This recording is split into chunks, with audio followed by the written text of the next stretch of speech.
Cool, look at you. So, yes, please. Yeah. So you're back in the UK? Yay! Back home for 2 seconds. Yeah. How long are you here for? I leave tonight. Oh, wow. You really is Yeah, just I'm 2 really- seconds? Yeah. Okay. So I've been here for about a week. I flew back for a day to present the video, American Boy, to TRL, and came back. Wow. And I've been working. So how is it now to be back with a new release? And how does it leave you feeling? Are you nervous at all? I'm not nervous about the release. It feels good. You know, it feels right back where I should be and at the level I should be. So I'm happy. Yeah. You know, it's just like, it's more like people are still interested in what I have to say. Thank you. I'm happy. You know, I'm speaking realness from my heart, and people feel it, and they identify with it enough to buy it, and to be involved in it. So I'm happy. Yeah. Yeah.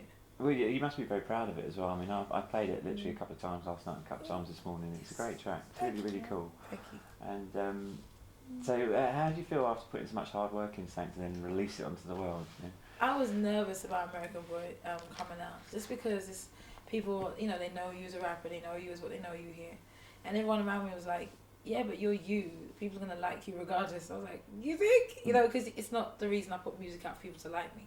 I put it out because it's kind of a form of therapy for me, because I'm too cheap to actually get a therapist. So that's the reason I do music. So I was a little nervous as to how people would take it, but the response has been pretty silly, in a good way. Like, people love it from all walks of life. I've been to so many different types of clubs, and I see so many different styles of people, so many different types of people dancing to it and getting into it. It just feels universal, it feels like everyone likes, the songs, and like this whole vibe I'm coming with this time. And I'm happy because it's me, it's not pretending, it's growing up and being comfortable, it's not in any capacity going through the struggles, or going through the drama and the headspace of a 5-year-old, It feels like this is me, grown woman. It's about as crazy as it's gonna get. I mean, I want to say in 3 years' time, I may change this whole talk. Yeah. You might be like, I'm even more settled. But right now, it just feels good, It sounds like you as well, though. It sounds like the Free and the 80s track that you became famous with. Just happy, Yeah. Just at a point of no fear, just complete excitement, Yeah. So it's been quite a journey for you since you burst onto the scene in 2004, isn't that right? 2004, the album 18th Day came out. Yeah. It took 3 years to figure out who I was as a person, as a 20-something-year-old woman, and I've gotten to that point now. Like I said, and it's so, the feeling of just being content with who you are, like knowing that you're gonna mess up. Having messed up several times, had several boyfriends and gone through the crazies with them, had several crazy people around me and having to get rid of them, and dealing with the insecurities that come with suddenly being borderline friendless, and being happy and content at the same time of having 2 friends in my family as people, the people around me at the point I was used to like 50,000 people all at the same time, just cutting everything down to like, I don't need any of that. I need me, I need my family, I need my 2 best friends, and everything else is a bunch of rubbish. The freedom that comes with that is the best feeling ever. It's the best feeling ever, Yeah. So yeah, it's been a bit of a life flip over. Yeah. And the move to New York as well, that must have had a big effect on you. I mean, how did the move to New York was a result of me just coming out of the 3 years of going through crazy, It was more just a thing of like, I had to do it because I did it out of practicality first because I was signed out there. And second of all, it's like, I need a change. Like, I've done this and I feel like I've reached that point in my life in London. I need to go somewhere else and experience other things now. I got that. I get it now. Cool. So let me go and live somewhere else and see what else the world has to offer, Let me go and see how the New Yorkers do it, And obviously being signed out there helped. So, it's an easier move than it would have been if I was still in the headspace of, 2004, 2005, and not too sure what I was doing, and, worried about people's opinions and stuff. Yeah. So, no, it was definitely a catalyst. Yeah, so how did it differ out there? Do they work differently to us over here in the UK? In New York, they're more intense. Yeah. I want to say they are, oh Lord, they're like, something gets spoken about at 1 o'clock, it's done by 4. It's that intense. Big, small, whatever, it happens like that. If it's a good thing, cool. If it's a bad thing, no, we're not doing that. Scrap it, go. And decisions are made like that. It's just so much faster, and just their business. You understand how their world runs. You sit in it for a while, you get to see it, and it's like, this is ridiculous. And if you're not like pretty steady or in your head for yourself or clear in your head, you get overwhelmed. You will get overwhelmed. I needed a trip back home middle of it. I was like, this is too much. I need to go and retouch my family and reground myself for 10 seconds and go back. And that was after like 6 to 7 months out there. Yeah. So it was kind of like, okay, I came home. My sisters were like, you're good. Yeah. You know, like everyone, all my friends were like, my mum were like, you're fine. You know, you're not going crazy. The things you're thinking are relevant and real. You know, go back. They were like, oh, we did it. It's like, oh, okay. You sure? Yeah, go, you know? It was that moment. You know? They just made me realise, trust yourself, you know? It's weird because everyone thinks, you know, artists are so sure and we're so 100%. But we're probably the most insecure people in the world. Just period, you know? So we're always looking for that validation, whether we know it or not, in a song, from people, from the press. And it's kind of like, you're good, you know, as long as you have that reassurance that you're good. If you don't have it for yourself already, it's kind of good to get it. Definitely. And they're realising you're good out there as well, aren't you? So how's that feel? It feels fun. Yeah. It feels fun to do the shows in America. Feels like, wow, like, where are we? What we doing? You know, like, what now? I've been almost all over America, like halfway across the Midwest. Only place I haven't been is like the South, like Dallas, New Orleans. I'm looking forward to that. I can't wait. But it's funny to see people. Just people are people wherever you go. You know, everyone relates to more or less the same thing, and they all feel the same thing. Because I say certain things in my shows to the girls or certain things to the guys, and everyone's like, yeah. And the response is like, yeah, I feel you, I get you. And I'm like, so it's not just me going crazy in my house in London, it's you too. You know, so it's refreshing to see that wherever over the world, you know, everyone goes through the same things. Yeah. And with your song American Boy, that seems to be kind of like about you a bit as well, doesn't it? I mean, how the song autobiographical would you say that is? That's 100%. That song was based on the first 2 weeks of meeting one of my ex-boyfriends.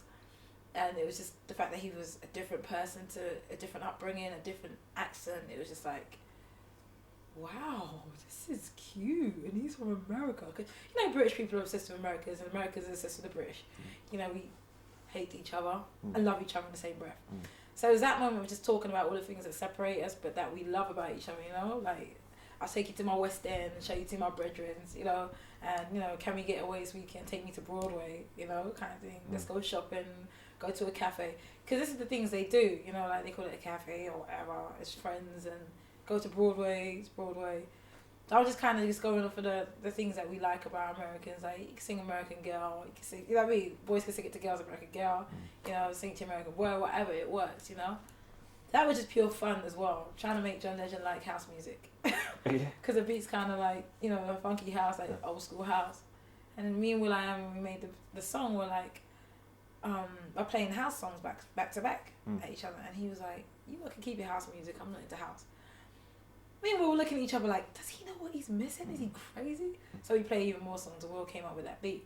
So he comes in like, oh, this is nice. I was like, you like house music? I was like, come quickly, rack it up, let's go. So that was it. That was just pure fun. We didn't think it was gonna make the album. I didn't think it was gonna make the album. But the song, like, John came up with the melody for the hook, and it was such a good concept, a cheeky concept. Everyone came in like, this is my... It was like that, automatically. Any American that walked in the room was like, oh, my song. So we were like, maybe we should keep it. This may go for the album. And it's opening up the album. It's the first song. It really is, yeah. So you've worked with some pretty mad people, haven't you, over the last year? So how did all that come about? Well, as I signed to Atlantic, they asked me to pick my 20 favourite producers that I wanted to work with. I think I got to work with about 10 of them, which was good. Yeah. They were all huge name brands, you know, and then there was some who weren't quite name brand, you know, that made it to the album too. Prior to this, I'd recorded a bunch of stuff on my own anyway, you know, and it was so I ended up with over 100 songs. It was just like complete continual recording. It was just weird. It was like Wyclef came in, I went for a meeting and came out with 2 songs with him. The Mark Ronson song I did 4 years ago. Like, we just held on to it. I loved it so much, I held on to it. Swizz Beatz gave me a song because I met him in the studio with John, and they were talking about working with me, and it just came to the time, he's like, yeah, no problem. So we played a song on my album, and he was like, what do you need me for? You know, we played him some of the stuff we had already, and he lost his mind. Like, okay, I'm trying to top American Boy because that's my favorite song of everything you've done so far. You know, so he came out with the song "Shine," which is a title track, and the tune is beautiful. The beat is amazing, and it was just something real heartfelt and real. You know, who else? Will I Am, who did Just a Touch in American Boy. Just a Touch we thought was going to be the one, not American Boy, because we were like, okay, this, you know, I wanted something that was kind of like the same, bum, bum, bum, bum, you know, and the chorus kind of goes, just a touch, or something with a chorus bit and then a little bit in between it, you know, something so people could sing along to. Yeah. So I was in there saying to him, I want something that's like, da, da, da, and he's like, da, da, da, da, da, da, and they let me just carry on it, and they're like, da, and we just kind of vibe like that. We thought that was a smash. Yeah. The song was just so tough sounding and so big that we almost didn't mix it because it just sounded so gritty, so real, you know. To the point where I'm just like, oh, I still want to hear that. Oh, I love the opening, you know? on that. That's really, really cool. Screaming Jay Hawkins. Sorry. You know. Yeah, it's fantastic. That's the opening of the track. Wait a minute, isn't it? Yeah, it's wicked, and I love the way that it breaks at slightly the wrong point as well. Will I Am's an amazing guy to watch in the studio. Yeah. Like working, he was like, he came out with that beat off the fly again. He started making a beat. He sampled Screaming Jay Hawkins, got his keys out, started vibing. He was just like everywhere, just here, there, just. And I just sat in the room with my computer, just like, I'm gonna just keep writing because this guy is gonna knock me over anytime now. Let me move my legs in, because he was like, running to different equipment bits and running to different instruments, and I was just like, what is he? All right, focus, because he's confusing me. Like the end result of the song is ridiculous, just stupid. He's dumb. Yeah. Talk to me about the video for American Boy. It's quite fun. Oh, thank you. Well, the video for American Boy, I wanted to. My biggest obsession I figured out is fashion, next to music. So, it was more like I wanted to do a photo shoot. Like you were at a photo shoot but didn't quite realise whether you were at a photo shoot or not. So all the shots are quite posed and quite real clean and whatnot. And you know, something like I could have been taken out of a photo shoot, a photo story in Vogue or something, you know, but not too sure whether or not, you know, she's singing or what the hell is she doing? You know, other than the performances of Kanye, which were pretty, you know, like dancing, but excited. I wanted everything to kind of be portrait, you know, real like clean and portrait and dope. Kanye came and was like, I want it to be more gritty, I want the blacks to look like black, and so it took us a minute to get that right. And I was like, I want it to be smooth and clean and beautiful. And he was like, okay, if I want my blacks to look crushed, and I want that. So, I mean, Kanye's a very specific guy, very focused, and really, he can see things in his brain. And I'm very much the same way. So if I see something, I'm very stubborn. I'm very like, I want it this way.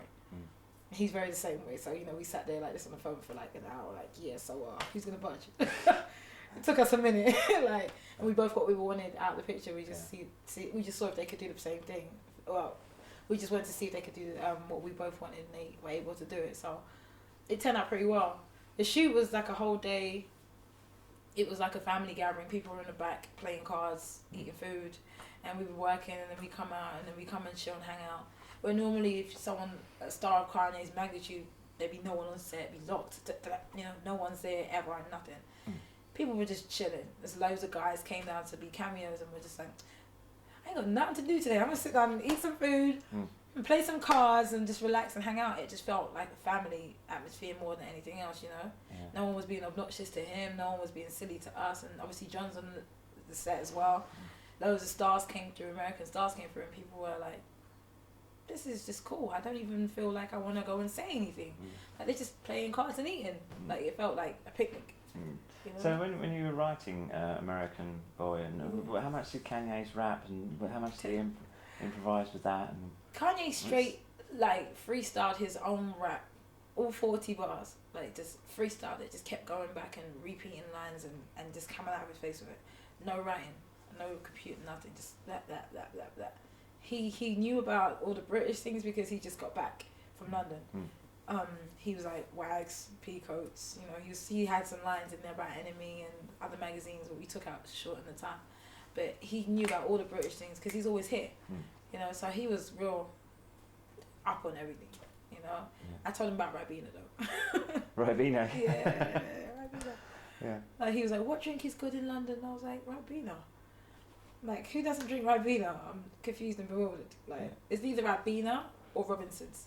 So, I was going to say. Because, I mean, he's had an amazing couple of years, isn't he? I mean, has. he's one of the biggest stars in hip-hop at the moment. He's just rising. He's going to be a legend. Yeah. He really is. How does he see, hip-hop from other countries around the world? How is it accepted in the States? It's good. Now it's good. Yeah. I think mainly because, my attitude to it all is, why are you dumbing yourself down for anybody? And I think a lot of the times we've gone over there, and because it's an American art form, apparently, we kind of try and do it their way, where they just appreciate when we do it our way, So my whole thing has always been, like, I've watched a lot of people go and flop and go there and be an American and try and be an American and rap in an American accent. It's like, no, that's like selling water to a well. Do you know how many American MCs are over there and don't get on? Why wouldn't you do the thing that makes you stand out? Be yourself, And I was like, okay. I mean, the first couple of sessions I went in with some people, some producers, a couple of their people would be like, I don't know what you're talking about. I said, well, listen closer. To me, don't act like you don't understand the British language. If it wasn't for us, you wouldn't have a language, okay? Get out studio. I'm that real, and I think that's what they appreciate. So this is kind of setting the standard as well. Yeah. Yeah. I mean, you just mentioned there, you kind of, for want of a better term, keeping it real. And that's very important to you to go. I've been rapping seriously for 10 years. Like, if I'm gonna switch to an American accent after a year in New York, like, what am I doing? Like, what's the point? I'm very me. All my lyrics are very real. Every single situation is attached to someone or something. There's no way I'm gonna go out and pretend to be something I'm not. Or pretend to be somebody I'm not. Do you feel pressure at all now that obviously you're in the limelight a lot more, and to be a positive role model to younger fans? No, I really don't. I got over that a while for the first time, because everyone was like, "You're a role model. What have you got to say to the kids?" And I was like, "Be good. Try to stay in school." And then I realized no one's perfect, and maybe school ain't for you. Do what's best for you in your life. If you don't know or you're unsure, ask somebody who you trust. I can't put those things on people anymore. Like, I can't say I'm a role model. I've done a bunch of things wrong, and I still do things that are wrong. So I don't want to say follow what I've done, because it might not work for you. But I know with all the wrong things I've done, it's made me the person I am. So just focus on becoming a good person and the best person you could possibly be. Everything works out. I don't get into the role model thing. I don't, because I know I effed up loads of times. I know I messed up so many times. So no. It's all positive stuff. I mean, straying off the point a little bit, I don't know if you've been reading the papers today. There's the UN have released this document that's been slating English celebrities for sort of glamorising the cocaine and all that kind of thing, and for the government not coming down. I mean, what would be your reaction to those sort of Why are they people? releasing a document about it? Why don't they do something about it? And stop focusing on that side of their lives. And I'm sure they're talking about the Amy's and Kate and whatnot, right? But they do what they do. And half the people that are talking about them are on the drugs themselves. So to me, it's kind of like 6 of one, half a dozen the other. What are you talking about? You're all on it, talking about the people that are on it, that shouldn't be on it, but they're on it. It's just all a bunch of rubbish. Like, I'm not saying, I'm not in any capacity condoning use of drugs. I personally don't, so I can't even get into it. But I think it's a hypocritical stance to have, like, them writing out a document about it. What is that doing? Like, saying, yes, we shouldn't glamorize it. That's all that is doing, saying, yes, we shouldn't glamorize it. And stopping there. Where does the cocaine come from? Why do these people have access to it? Why are they so quickly? Why isn't that person being followed and, the person that's giving them the cocaine arrested?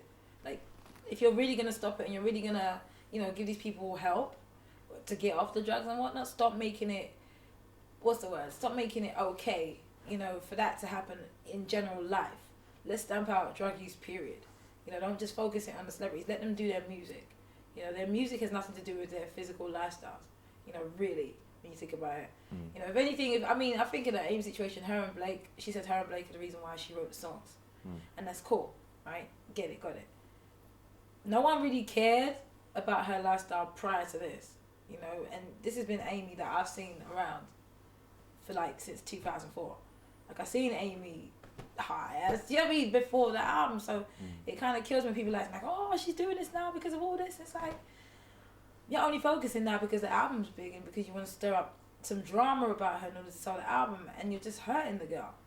She's not going to stop based on someone telling her to stop. She's going to stop because she wants to. So take it off of that and focus on the fact that she's a great musician. Focus on the fact that she gets in front of a mic with a guitar and you cannot F with the girl. You really can't, you know? Yeah. All that's a bunch of crazy.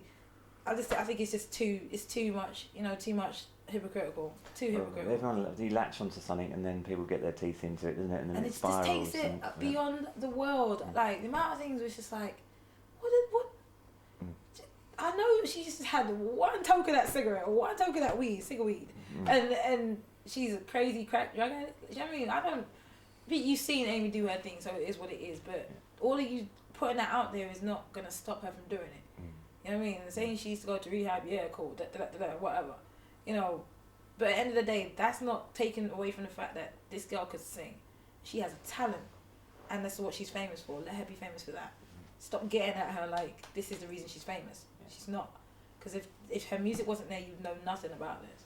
Focus on that music. You've seen it kind of from both sides of the Atlantic now as well. I mean, a lot of American artists really pride themselves on being very clean living and, you know, and being that kind of... Whereas, you know, in the UK, it's kind of... They're like rock stars. Yeah, exactly. You know, how has it been over there? Can you see the difference between the two cultures? It's a huge difference, but then half the ones that say they're clean living are not clean living. It's all a bunch of propaganda, as far as I'm concerned. Yeah. Like, I don't even personally get into it. I think it's funny to watch. I drink. I do enjoy sometimes having loads of drinks, but I'm able to control it. You know, it's not to a point where it's like, oh, and kids go and get drunk. No, you know, not at all. I don't put it out there when I'm responsible with it, you know, because I can handle it. My thing has always been, if you can handle it, do it. If you can't, don't. You know, just don't do it. Don't even go that route. If you feel like you're not too sure if that's going to take you off of what you're supposed to be doing, don't even take that route. Don't risk it, you know. But the Americans are extremely, like, it's hilarious, the things they do. Like, some people will go and make, like, a CD video to be a rock star. And that's nothing like them. Like, these 15-year-old TV stars, like, I'm going to be a bad girl, so I'm going to go and film a porn movie and put it on YouTube. Really? You're 5. What are you doing? Like, do you want your kids to see this in 20 years' time? It's not going to make your career. What are you doing? You know, there's that. And just to rebel against the whole clean image to get some press, I think that's a pile of crap. That's really like, parents, grab your 15-year-old and take her off TV. That's BS. Like, you know, I get really irritated by that stuff. But I think it definitely is, you know, I think it stems back as well from here with the rock star thing. From like your Sex Pistols, you know, your Iggy Pop and all that stuff back in the day. I think that's what that is. British rock stars. Yeah, exactly. We've got to wrap things up now. Okay, I'm cool. being tapped on the shoulder. It's alright. Excellent.